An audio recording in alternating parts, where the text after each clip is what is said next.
उमेश चंद्र शुक्ल जी मंच पर आए।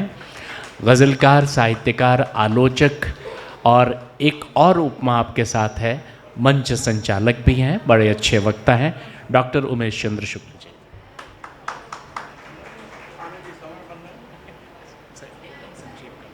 पूरा कभी सम्मेलन है, 15 लोग हैं।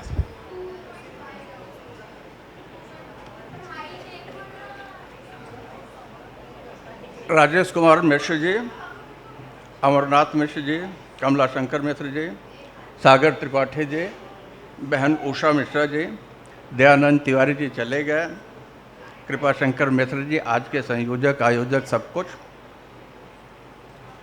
डॉक्टर राधेश्याम तिवारी जी प्रणाम करता हूँ, सुरेश मिश्र जी, मार्कंडे त्रिपाठी, विजयनाथ मिश्रा, सभागार में उपस्थित मित्रों। प्रतीक्षा मेमोरियल ट्रस्ट द्वारा आयोजित यह 16वां वार्षिक सम्मेलन जो है, जिसमें एक साथ तीन आयोजन रख दिए गए, सम्मान समारोह, पुस्तक परिचर्चा और काव्य गोष्ठी।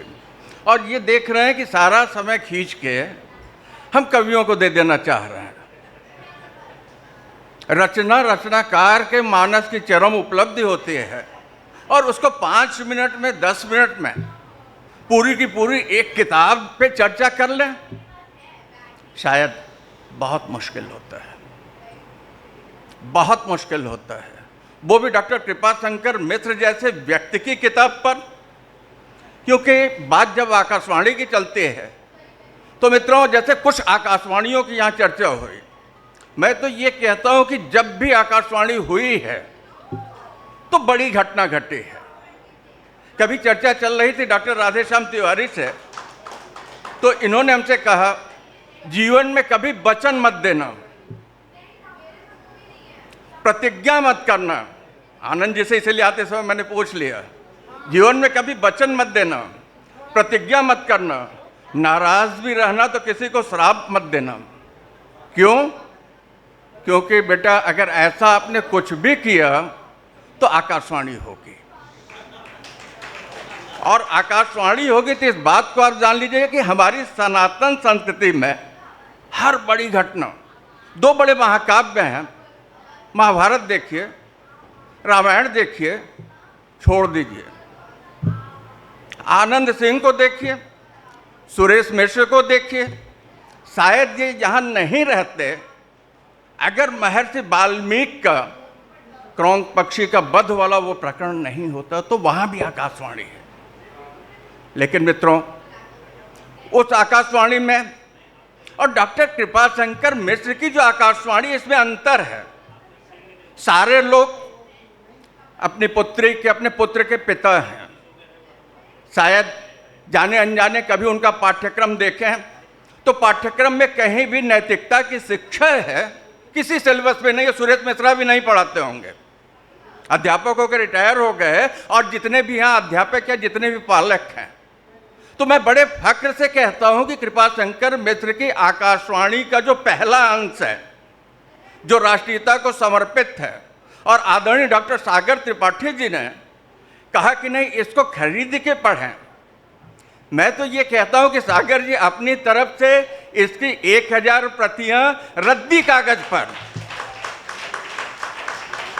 मिश्र जी की तरह 500 रुपए एक प्रति में लगा के नहीं, एकदम सस्ते कागज पर विद्यालयों में बांटे। अन्ना हजारे कौन है? अटल बिहारी वाजपेयी कौन है?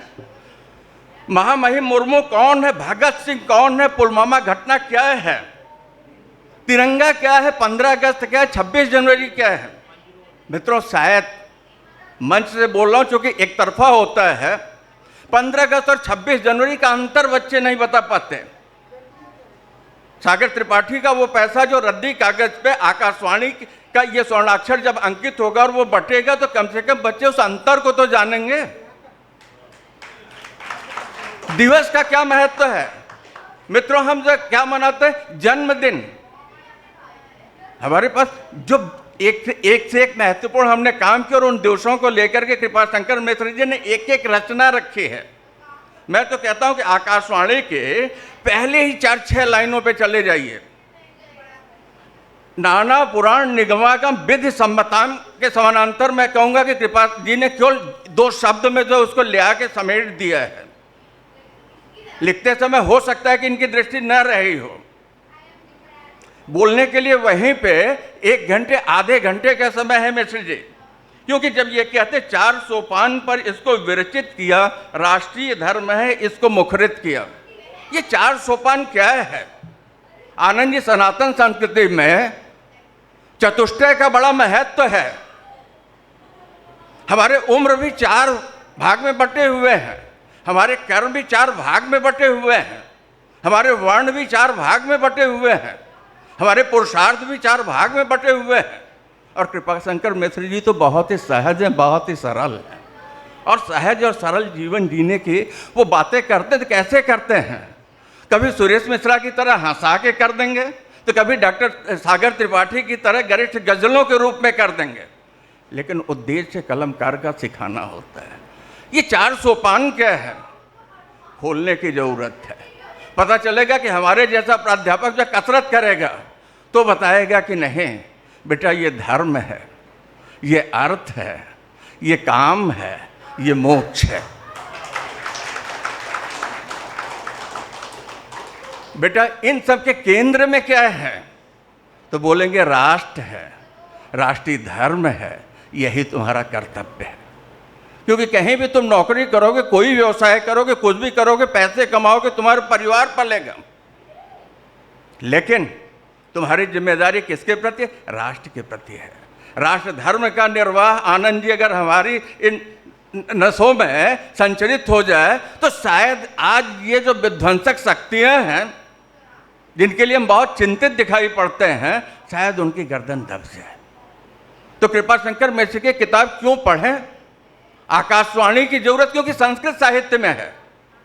जितने लोग बैठे हैं बाद में अध्ययन करके फोन करके हमको बता देंगे, नंबर देता हूं, कि हिंदी साहित्य में, अपभ्रंश साहित्य में और पाली के पास जाने तक आपको कहीं आकाशवाणी मिलेगी नहीं। ये पहली बार जब इनके यहाँ मिली तो वही मैं देख रहा था कि ये कौन सी आकाशवाणी कर रहे हैं, क्या कराना चाह रहे हैं। ये आपका आपसे आत्म साक्षात्कार करने की बात कर रहे हैं डॉक्टर कृपाशंकर मिश्र जी, एकदम सहज आसान शब्दों में। तो मित्रों, चूंकि आनंद जी हैं और कविता आनंद गर्भ है, जहाँ शब्द सौंदर्य है, अर्थ सौंदर्य है, तो हमारे जैसे लोग तो अर्थ में डूबने लगते हैं और तब उनको समय चाहिए। लेकिन शब्दों की अपनी सीमा होती है, शब्दों का अपना सौंदर्य होता है। तो इसके लिए आनंद जी को देता हूं कि वो माइक पर आएं और अपने आनंद की राशि की वर्षा आप पे करते रहें। प्रणाम करता हूं।